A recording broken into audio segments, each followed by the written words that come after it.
programa Mães Amorosas, programa de responsabilidade do Ministério de Mulheres Evangélicas de Caetité.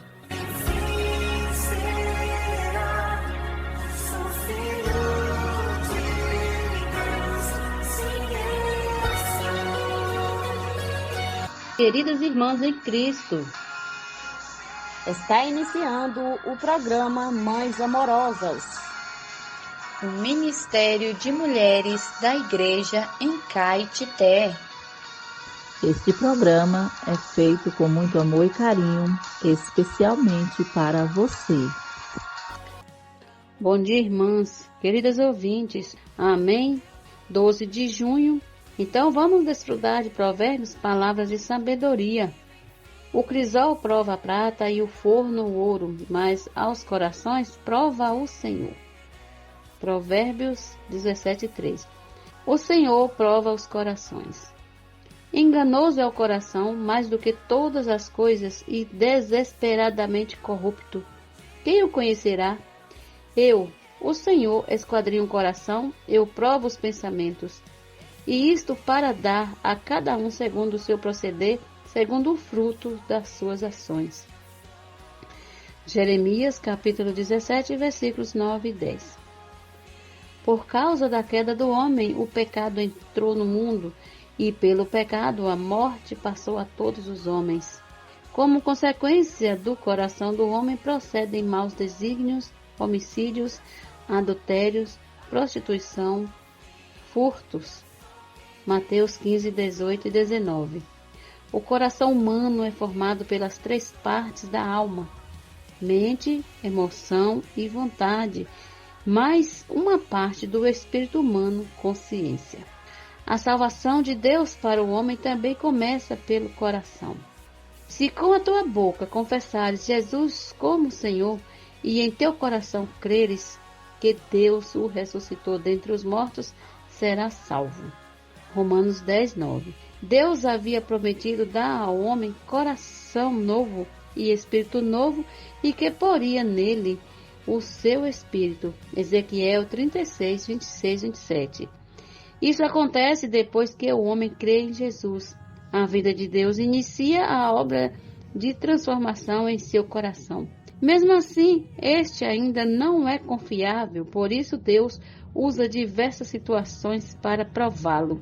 É de nosso próprio interesse que conheçamos a verdadeira condição do nosso coração. E a paz de Deus, que excede todo o entendimento, guardará o nosso coração e a nossa mente em Cristo Jesus. Filipenses, capítulo 4, versículo 7. Bom dia e até amanhã, se assim o Senhor nos permitir.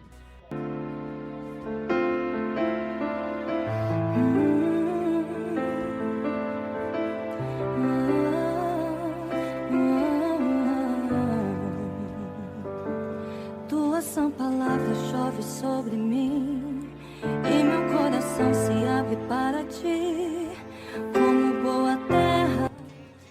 Bom dia, amadas irmãs, queridos ouvintes. Graças a Deus que nos deu a vitória.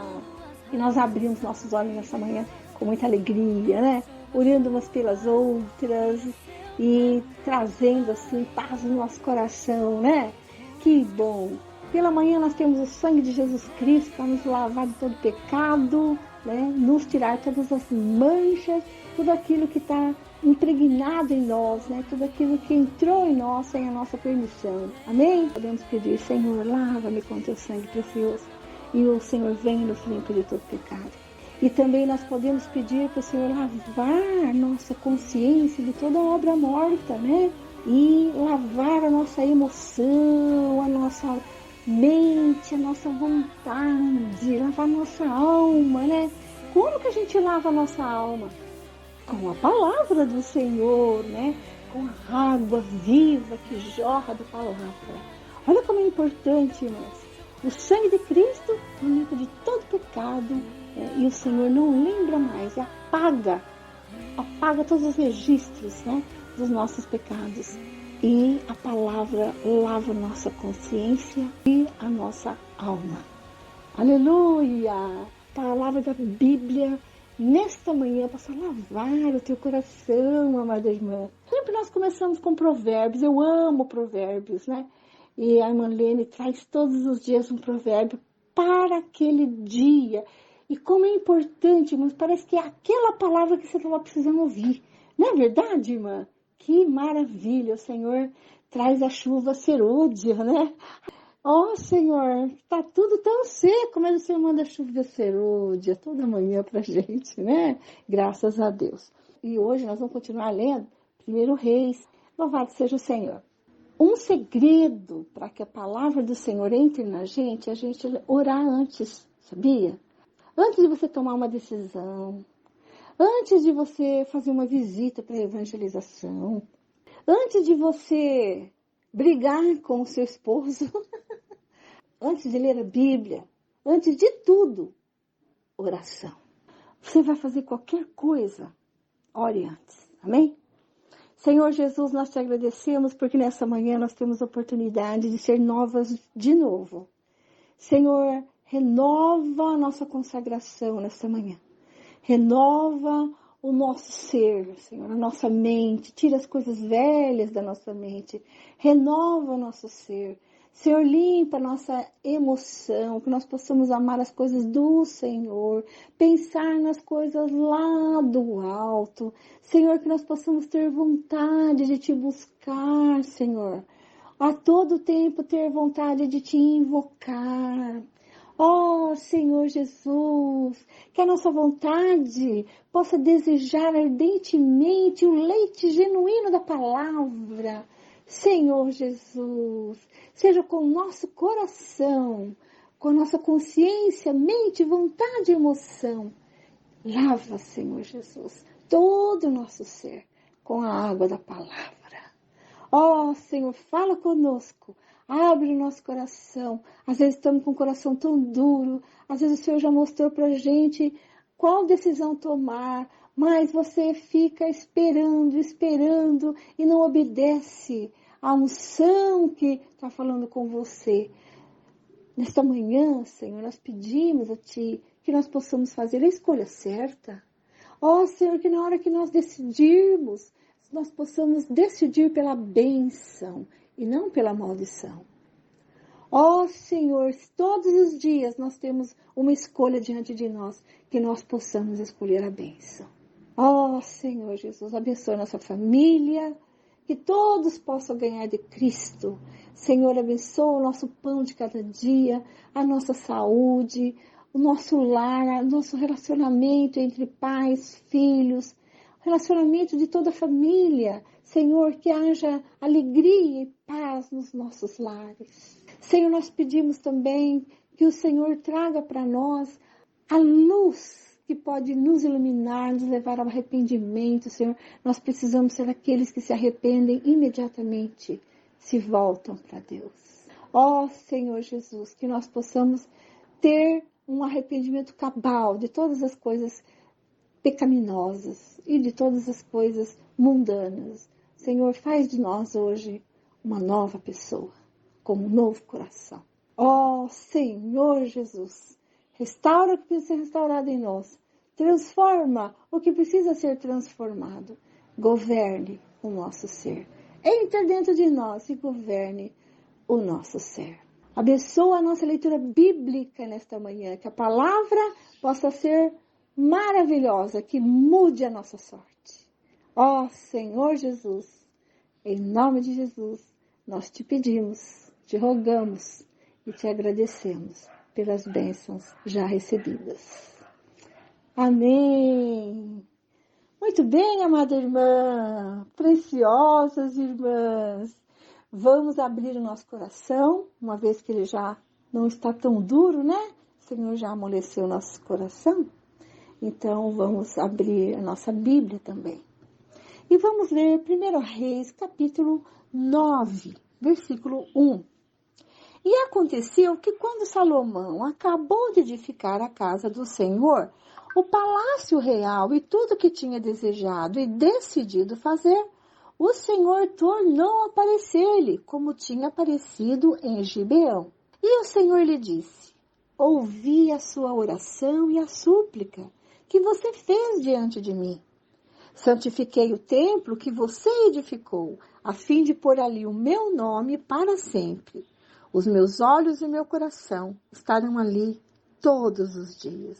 Se você andar diante de mim, como fez o seu pai Davi, com integridade de coração e com sinceridade, fazendo segundo tudo o que lhe ordenei e guardando os meus estatutos e os meus juízos, também confirmarei o trono de seu reino sobre Israel para sempre, como prometi a Davi seu pai, dizendo, nunca lhe faltará sucessor ao trono de Israel. Porém, se vocês ou os seus filhos se afastarem de mim e não guardarem os meus mandamentos e os meus estatutos que eu lhe prescrevi, e se servirem outros deuses e os adorarem, então eliminarei Israel da terra que lhe dei, e lançarei para longe da minha presença este templo que santifiquei ao meu nome. E Israel virá a ser motivo de provérbio e de escárnio entre todos os povos. E todo aquele que passar por esse templo, agora tão exaltado, ficará espantado e zombará. E perguntarão, por que o Senhor fez isto com esta terra e este templo?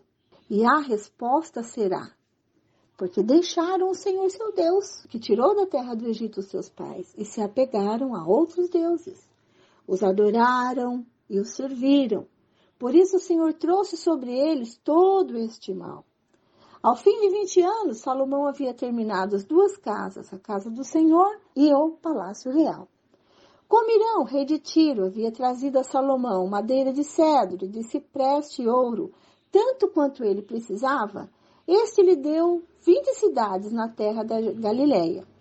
Irão, de Tiro, foi ver as cidades que Salomão lhe tinha dado, mas elas não lhe agradaram. Por isso disse a Salomão, que cidades são essas que você me deu, meu irmão? E lhes deram o nome de terra de Cabul, que é usado até o dia de hoje. Irão tinha enviado ao rei 4 toneladas de ouro. A razão por que Salomão impôs o trabalho forçado é esta: construir a casa do Senhor, o seu próprio palácio, a fortaleza de Milo e a muralha de Jerusalém, bem como Azor, Megido e Gezer. Porque Faraó, rei do Egito, havia atacado e conquistado Gezer, queimando a cidade e matando os cananeus que moravam nela, entregando-a como dote à sua filha, mulher de Salomão. Assim, Salomão reconstruiu Gezer, Bet-Horon de baixo, Baalat e Tadmor no deserto daquela terra. Todas as cidades armazéns que Salomão tinha, as cidades para os carros de guerra, as cidades para os cavaleiros, e o que desejou, enfim, construir em Jerusalém, no Líbano e em toda a terra do seu domínio. Quanto a todo o povo que restou dos amorreus, heteus, ferezeus, heveus e jebuseus, e que não eram dos filhos de Israel, e aos seus filhos que restaram depois deles na terra, os quais os filhos de Israel não puderam destruir totalmente, esse Salomão reduziu à condição de trabalhadores forçados até hoje. Mas Salomão não obrigou nenhum israelita a trabalhar como escravo. Os israelitas eram homens de guerra, seus oficiais, seus comandantes, seus capitães, chefes dos seus carros de guerra e dos seus cavaleiros. Os principais oficiais que estavam encarregados da obra de Salomão eram 550 que tinham a seu encargo o povo que trabalhava na obra. Quando a filha de Faraó se mudou da cidade de Davi para o palácio de Salomão, havia construído para ela, então ele construiu Milo. 3 vezes por ano, Salomão oferecia holocaustos e sacrifícios pacíficos sobre o altar que havia edificado ao Senhor e queimava incenso sobre o altar diante do Senhor. Assim ele terminou a construção do templo. O rei Salomão também construiu uma frota de navios em Ezion-Geber, que fica perto de Elate, na praia do Mar Vermelho, na terra de Edom. Irão enviou com aquela frota os seus servos marinheiros, conhecedores do mar, para acompanharem os servos de Salomão. chegaram a Ofir e lá trouxeram para o rei mais de 14 toneladas de ouro. Quando a rainha de Sabá ouviu falar da fama de Salomão com respeito ao nome do Senhor, veio prová-lo com perguntas difíceis. Chegou a Jerusalém como uma enorme comitiva, com camelos carregados de especiarias, grande quantidade de ouro e pedras preciosas. Ela se apresentou diante de Salomão e lhe expôs tudo o que trazia em sua mente. Salomão respondeu todas as perguntas que ela fez, e não houve nada profundo demais que o rei não pudesse explicar. Quando a rainha de Sabá viu toda a sabedoria de Salomão, o palácio que ele havia construído, a comida que era servida na mesa dele, o lugar dos seus oficiais, o serviço dos seus criados e os trajes deles, seus copeiros e o holocausto que oferecia na casa do Senhor, ficou como fora de si e disse ao rei: é verdade que ouvi na minha terra a respeito de você e a respeito da sua sabedoria. Eu, porém, não acreditava naquelas palavras, até que vi com os meus próprios olhos. Eis que não me contaram nem a metade. Você supera em sabedoria e prosperidade a fama que ouvi. Felizes os homens à sua volta. Felizes esses seus servos que estão sempre diante de você e que ouvem a sua sabedoria. Bendito seja o Senhor, seu Deus, que se agradou de você e o colocou no trono de Israel. O Senhor ama Israel para sempre e por isso ele o constituiu rei, para que você execute o juízo e a justiça. Ela entregou ao rei 4 toneladas de ouro, grande quantidade de especiarias e pedras preciosas. Nunca mais veio especiaria em tanta abundância como a que a rainha de Sabá ofereceu ao rei Salomão. Também os navios de Irão que transportavam ouro de Ofir traziam de lá grande quantidade de madeira de sândalo e pedras preciosas. Desta madeira de sândalo, o rei mandou fazer corrimões para a casa do Senhor e para o palácio real, bem como harpas e liras para os cantores. Tal madeira nunca se havia trazido para ali, nem se viu mais semelhante madeira até o dia de hoje. O rei Salomão deu à rainha de Sabá tudo o que ela quis e pediu, além de tudo que lhe deu por sua generosidade real. Então ela voltou e foi para sua terra, ela e os seus servos. O peso do ouro que se trazia a Salomão a cada ano era de cerca de 23 toneladas. Além do que entrava dos vendedores e dos negociantes, de todos os reis da Arábia e dos governadores da terra. O rei Salomão fez 200 grandes escudos de ouro batido, empregando 7 quilos e 200 gramas de ouro em cada escudo. Fez também 300 escudos menores de ouro batido, empregando 1 quilo e 800 gramas de ouro em cada escudo. E o rei os pôs na casa do bosque do Líbano. O rei fez também um grande trono de marfim e o cobriu de ouro puríssimo. O trono tinha 6 degraus e o encosto do trono ao alto era redondo. De ambos os lados do assento havia um braço e a figura de um leão junto a cada um dos braços. 12 leões estavam ali sobre os 6 degraus, um em cada extremo destes. Nunca se havia feito obra semelhante em nenhum outro reino. Todas as taças que o rei Salomão usava para beber eram de ouro, e também de ouro puro eram todos os objetos da casa do bosque do Líbano. Não havia nada de prata, porque nos dias de Salomão não se dava nenhum valor a ela. Porque o rei tinha, no mar, uma frota de Tarsis junto com os navios de Irão. De 3 em 3 anos, a frota voltava de Tarsis, trazendo ouro, prata, marfim, búzios e pavões. Assim, o rei Salomão excedeu a todos os reis do mundo, tanto em riqueza como em sabedoria. Todo mundo queria ver Salomão para ouvir a sabedoria que Deus tinha posto no coração dele. Cada um trazia o seu presente, objetos de prata e de ouro, roupas, armaduras, especiarias, cavalos e mulas. E foi assim ano após ano. Salomão ajuntou carros de guerra e cavaleiros. Tinha 1.400 carros de guerra e 12.000 cavaleiros, que espalhou pelas cidades, onde mantinha os carros, deixando uma parte junto ao rei em Jerusalém. O rei fez com que em Jerusalém a prata fosse tão comum como as pedras e os cedros fossem tão numerosos como os sicômoros que estão na Cefelá.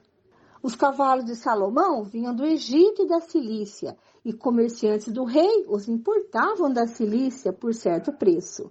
Importava-se do Egito um carro de guerra por 600 moedas de prata e um cavalo por 150. Nas mesmas condições, as caravanas os traziam e os exportavam para todos os reis dos heteus e para os reis da Síria. Vamos aos nossos comentários, capítulo 9.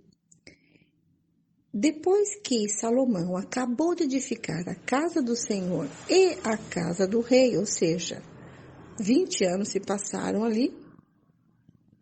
Nessa altura, cerca de 946 anos antes de Cristo, era o 25º ano de Salomão. E Deus aparece para ele e reafirma a posição sagrada da casa do Senhor. Então, apesar das consagrações humanas terem ocorrido, a mais importante consagração foi quando Deus declarou que da casa do Senhor era adequada para sua morada. 3 pontos foram feitos. O nome de Deus habitaria ali, os olhos de Deus estariam ali, dando atenção ao templo, né, e olhando fora dele também, e ele próprio seria o centro do afeto de Deus, ou do coração de Deus. Então, ele se dirige a Salomão e lhe promete uma dinastia permanente, mas tinha uma condição, era a obediência.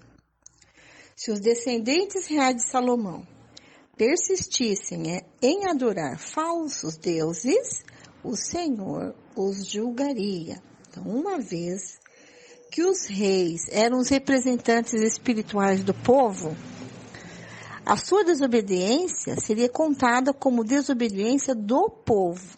Então, a gente sabe isso, né? Quando aquela pessoa que governa, no caso aqui o rei, né? Quando ele governa obediente a Cristo, o povo é beneficiado.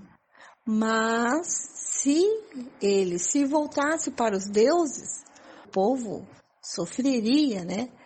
Porque o Senhor iria julgar o povo, julgar ele e, consequentemente, todo o povo.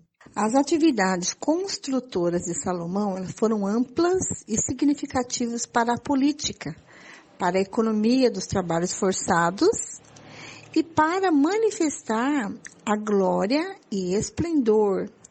Em primeiro lugar, havia empreendimentos de construção em Jerusalém. Primeiro foi a casa do Senhor, né, a qual ele demorou 7 anos para construir. A segunda foi a sua própria casa, a qual demorou 13 anos para construir. E também o Milo e a muralha de Jerusalém. Uma das teorias a respeito dos terraços de apoio, também chamados de Milo, é a de que eles eram necessários para impedir que as muralhas ruíssem no aterro. Isso está no capítulo 9, versículo 15. Os próximos 3 nomes que aparecem nesse versículo, Azor, Megido e Gezer, se referiam a cidades que guardavam rotas vulneráveis de ataque ao núcleo montanhoso de Judá e que foram fortificadas por Salomão, usando tributo. Todas essas operações demonstravam o poder e a glória de Salomão. E num exame mais próximo, os abusos potenciais desse poder e glória. Então, Salomão acabou ultrapassando os seus limites. Então, houve abuso de potenciais de poder e glória.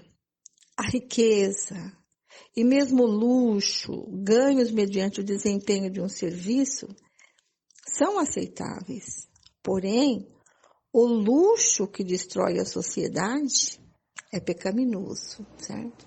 Então, o Senhor deu riquezas para Salomão, mas ele buscou mais riquezas e mais luxo ainda. Isso se tornou algo pecaminoso, né? No capítulo 10, nós vimos a rainha de Sabá. Ela ouviu sobre a fama de Salomão, né, e quis ir conhecê-lo. Havia dois lados para o brilhante relatório da rainha, né, acerca da grandeza de Salomão e da bem-aventurança de seus servos, né? Ela disse: vocês são felizes porque podem servir a um homem tão sábio, né? Pelo lado bom, ele demonstrava tanto a glória de Deus quanto a glória de Salomão e a sua capacidade para produzir riquezas. Mas ele também revelava o míope e faustoso mau uso desses dons. Então, mais uma vez, no capítulo 10, versículos de 6 a 9, nós vimos aqui que ele ultrapassou, né? Buscou tantas riquezas que não eram necessárias, né? A rainha de Sabá. Sabá era famosa pela produção de especiarias e provavelmente tinha seu próprio comércio marítimo, com pontos mais a leste. E o ouro que a rainha trouxe era provavelmente um pagamento por bens que Salomão estava enviando para o sul.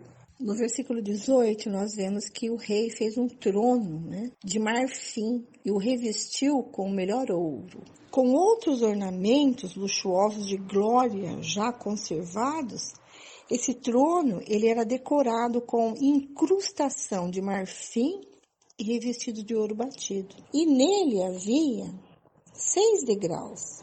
E o topo do trono era redondo por trás. Os leões constituíam um tema comum associado à realeza nos tempos antigos. Por exemplo, os palácios de reis pagãos geralmente incluíam leões esculpidos, que representavam seres sobrenaturais que eram considerados guardiões do rei e de seus palácios. Nas imagens da apocalíptica hebraica, tais criaturas simbolizavam mais a glória de Deus.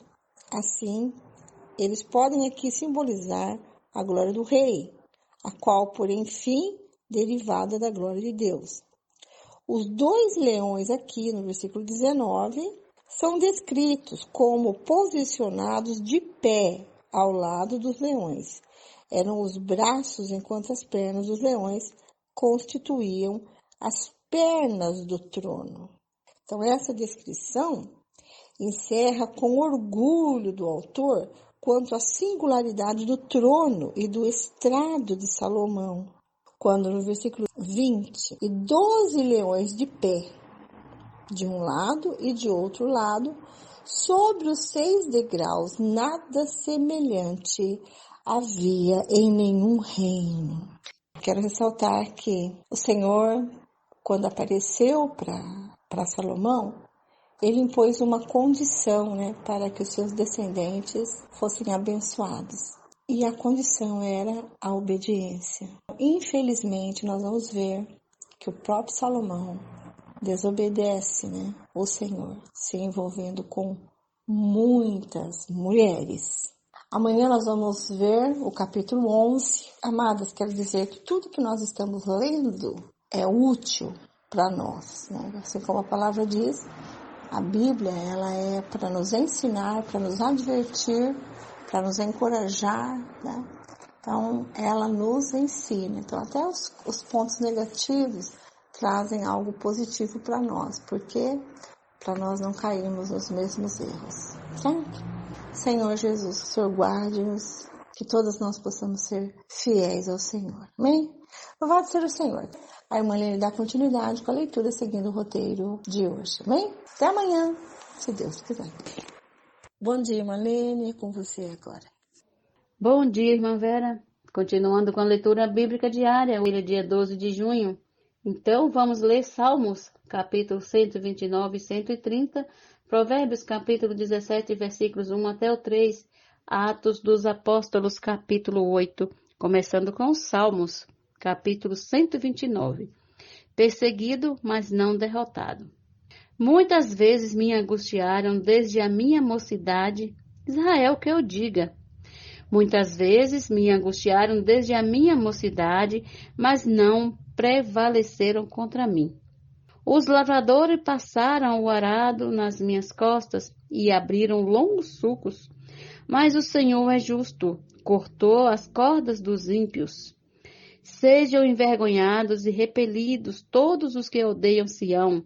Seja como a erva dos telhados, que seca antes de florescer, que não enche a mão do ceifeiro, nem os braços daquele que ata os feixes. E também os que passam não digam, a bênção do Senhor seja com vocês. Nós o abençoamos em o nome de Sião. Capítulo 130. Das profundezas clamo a ti, Senhor. Escuta, Senhor, a minha voz. Estejam alertas os teus ouvidos às minhas súplicas. Se tu, Senhor, observares iniquidades, quem, Senhor, poderá escapar? Mas contigo está o perdão para que sejas temido. Aguardo, Senhor, a minha alma o aguarda. Eu espero na sua palavra. A minha alma anseia pelo Senhor, mais do que os guardas anseiam pelo romper da manhã. Mais do que os guardas pelo romper da manhã, espere Israel no Senhor, pois do Senhor há misericórdia. Nele temos ampla redenção. É Ele quem redime Israel de todas as suas iniquidades. Agora, Provérbios, capítulo 17, versículos 1 até o 3. Melhor é um bocado seco e tranquilidade do que a casa cheia de carnes e brigas. O escravo sábio dominará sobre o filho que causa vergonha, e entre os irmãos terá parte na herança. O crisol prova a prata e o forno prova o ouro, mas o Senhor prova os corações. Agora, Atos dos Apóstolos, capítulo 8. Saulo persegue a igreja. Naquele dia teve início uma grande perseguição contra a igreja em Jerusalém. Todos, exceto os apóstolos, foram dispersos pelas regiões da Judeia e da Samaria. Alguns homens piedosos sepultaram Estevão e fizeram grande lamentação por ele. Saulo, porém, queria destruir a igreja. Indo de casa em casa, arrastava homens e mulheres, lançando-os na prisão. Felipe prega em Samaria. Enquanto isso, os que foram dispersos iam por toda parte pregando a palavra. Filipe foi à cidade de Samaria e anunciava Cristo ao povo dali. As multidões, unânimes, davam atenção às coisas que Filipe dizia, ouvindo-as e vendo os sinais que ele fazia. Pois os espíritos imundos, gritando em alta voz, saíam de muitos que estavam possuídos por eles, e muitos paralíticos e coxos foram curados, e houve grande alegria naquela cidade. Simão o mago. Havia naquela cidade um homem chamado Simão, que praticava artes mágicas e deixava o povo de Samaria admirado. Dizia ser alguém muito importante e todos lhe davam ouvido, do menor ao maior, dizendo: este homem é o poder de Deus, chamado o grande poder. Davam atenção a ele porque durante muito tempo os havia impressionado com as suas artes mágicas. Quando, porém, deram crédito a Filipe, que os evangelizava a respeito do reino de Deus e do nome de Jesus Cristo, iam sendo batizados tanto homens como mulheres, o próprio Simão abraçou a fé e, tendo sido batizado, acompanhava Filipe de perto, observando extasiado os sinais e grandes milagres praticados. Pedro e João em Samaria. Quando os apóstolos que estavam em Jerusalém ouviram que o povo de Samaria tinha recebido a palavra de Deus, enviaram-lhe Pedro e João. Chegando ali, oraram por eles para que recebessem o Espírito Santo, pois o Espírito ainda não havia descido sobre nenhum deles. Tinham apenas sido batizados em nome do Senhor Jesus. Então, lhes impuseram as mãos e eles receberam o Espírito Santo. Quando Simão viu que, pelo fato de os apóstolos imporem as mãos, era concedido o Espírito Santo, ofereceu-lhes dinheiro, dizendo: dei também a mim esse poder, para que a pessoa sobre a qual eu impuser as mãos receba o Espírito Santo. Mas Pedro respondeu: que o seu dinheiro seja destruído junto com você, pois você pensou que com ele poderia adquirir o dom de Deus. Não existe porção nem parte para você neste ministério, porque o seu coração não é reto diante de Deus. Portanto, arrependa-se desse mal e ore ao Senhor. Talvez Ele o perdoe por este intento do seu coração, pois vejo que você está cheio de inveja e preso em sua maldade. Simão disse aos apóstolos: peço que vocês orem ao Senhor por mim, para que não me sobrevenha nada do que vocês disseram. Eles, porém, tendo dado o seu testemunho e pregado a palavra do Senhor, voltaram para Jerusalém e evangelizaram muitas aldeias dos samaritanos. Filipe e o eunuco. Um anjo do Senhor disse a Filipe: levanta-te e vá para o sul, no caminho que desce de Jerusalém a Gaza. Este se acha deserto. Filipe se levantou e foi. Havia um etíope eunuco, alto oficial de Candace, rainha dos etíopes, o qual era superintendente de todo o seu tesouro. Ele tinha vindo adorar em Jerusalém e estava regressando ao seu país. E assentado na sua carruagem, vinha lendo o profeta Isaías. Então o Espírito disse a Filipe: aproxima-se dessa carruagem e acompanha. Correndo para lá, Filipe ouviu que o homem estava lendo o profeta Isaías. Então perguntou: o Senhor entende o que está lendo? Ele respondeu: como poderei entender se ninguém me explicar? E convidou Filipe a subir e sentar-se ao seu lado. Ora, a passagem da Escritura que ele estava lendo era esta: foi levado como ovelha ao matadouro, e como um cordeiro mudo diante do seu tosquiador, ele não abriu a boca. Na sua humilhação, lhe negaram justiça. Quem poderá falar à sua descendência? Porque a vida dele é tirada da terra. Então o eunuco disse a Filipe: peço que você me explique a quem se refere o profeta. Fala de si mesmo ou de outra pessoa? Então Filipe explicou. E começando com essa passagem da Escritura, anunciou-lhe a mensagem de Jesus. Seguindo pelo caminho, chegaram a certo lugar onde havia água. Então o eunuco disse: eis aqui água. O que impede que eu seja batizado? Filipe respondeu: é lícito, se você crê de todo o coração. Então ele disse: creio que Jesus Cristo é o Filho de Deus. Então mandou parar a carruagem, ambos desceram a água e Filipe batizou o eunuco. Quando saíram da água, o Espírito do Senhor arrebatou Filipe e o eunuco não o viu mais. E este foi seguindo o seu caminho cheio de alegria. Mas Filipe foi visto outra vez em Azoto e, seguindo viagem, evangelizava todas as cidades até chegar a Cesareia. Amém. Bom dia e até amanhã com mais uma leitura bíblica diária. Este é o quadro Em Tudo Uma Lição. sempre existe algo que podemos aprender com Taíka Saleb. Já estamos no tempo do fim. O que fazer neste período? Título de hoje: Prefácio.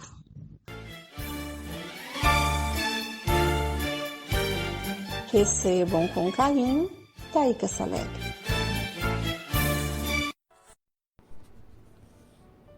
Já estamos no tempo do fim. O que fazer nesse período? Esse livro, Já Estamos no Tempo do Fim, traz para você uma palavra de luz, suprimento, encorajamento e direção. Ele lhe dará todas as coordenadas a respeito do momento mais decisivo de toda a história humana.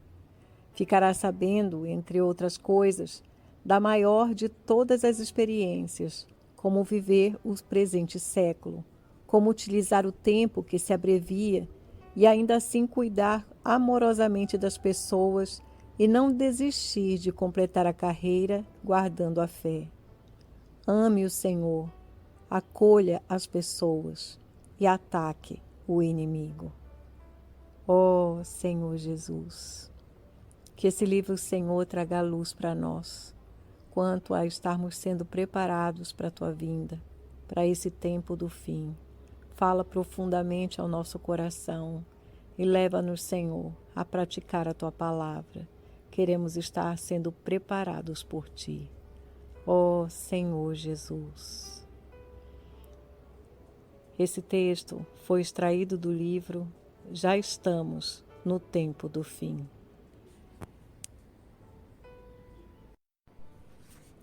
Nesse tempo do fim, qual deve ser a atitude de um cristão?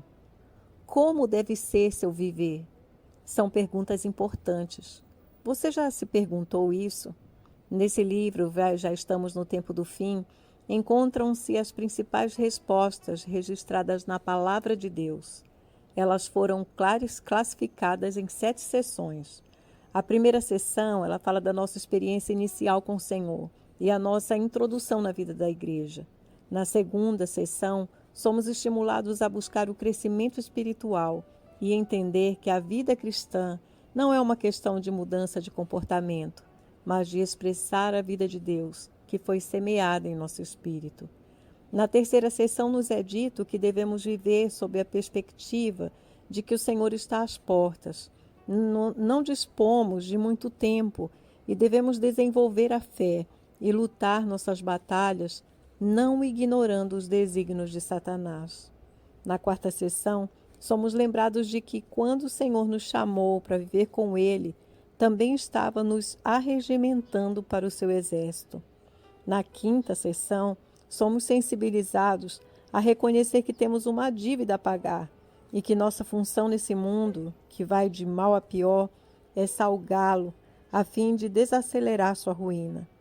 A sexta sessão revela-nos que o Senhor nos deu a grande oportunidade e a grande responsabilidade de apacentar os cordeiros e pastorear suas ovelhas. Por fim, na sétima sessão, somos encorajados a continuar lutando o bom combate, a completar nossa carreira e guardar a fé. Afinal de contas, o Senhor está voltando e precisa nos preparar para a sua vinda.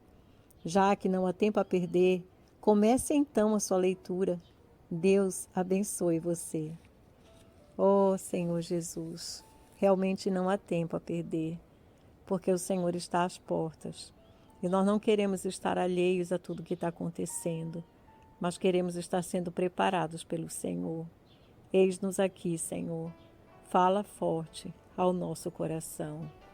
Oh, Senhor Jesus.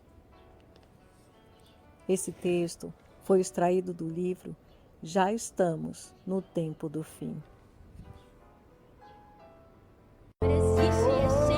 Posso orar por você, por sua vida, por sua família. Somos mulheres de oração. Posso orar por você?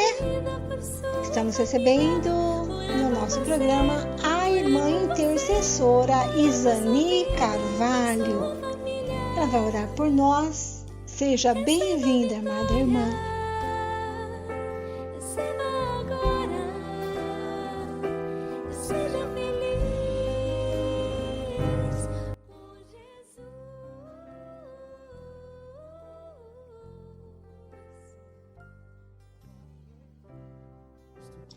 Bom dia, amadas ouvintes.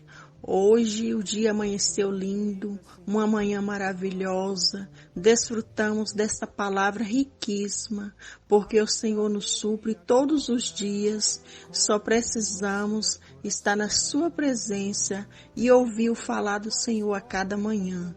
E que o Senhor Jesus abençoe cada uma de vocês, amadas ouvintes.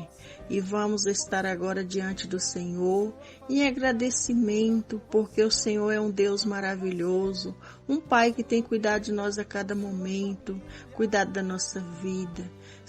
Precisamos agradecer porque o Senhor nos deu vida, e essa vida que nós temos é uma vida cheia de paz, porque quando buscamos o Senhor nos enche de paz. O Senhor é a nossa paz.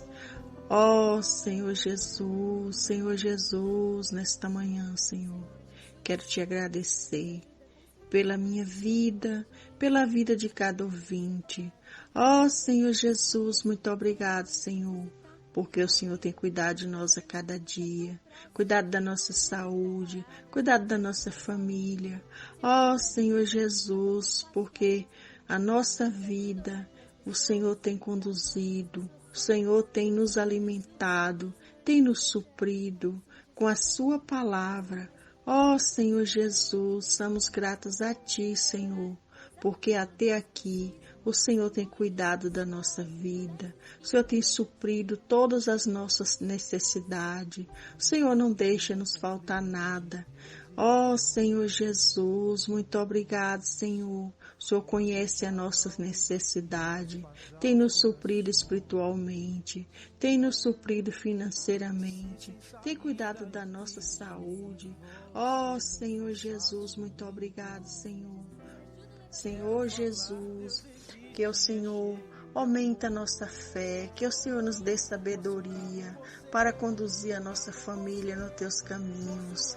Ó Senhor Jesus, isso é bom demais, isso é maravilhoso, saber que temos um Deus que cuida de nós a cada momento, não nos deixa faltar nada. Ó Senhor Jesus, muito obrigado, Senhor, por tudo. Vai de encontro a cada ouvinte, cuida da situação de cada uma. Supre, Senhor Jesus, cada um em Ti. Alimenta, Senhor, espiritualmente. Senhor Jesus, abre o coração, Senhor, de cada ouvinte, para estar na Tua presença e buscar a Tua palavra. Ó Senhor Jesus, muito obrigado. Amadas ouvintes, como é maravilhoso saber que temos vocês todas as manhãs aqui juntinhas, desfrutando dessa palavra maravilhosa. Muito obrigado, amadas ouvintes. Um bom dia e até amanhã, se assim o Senhor nos permitir.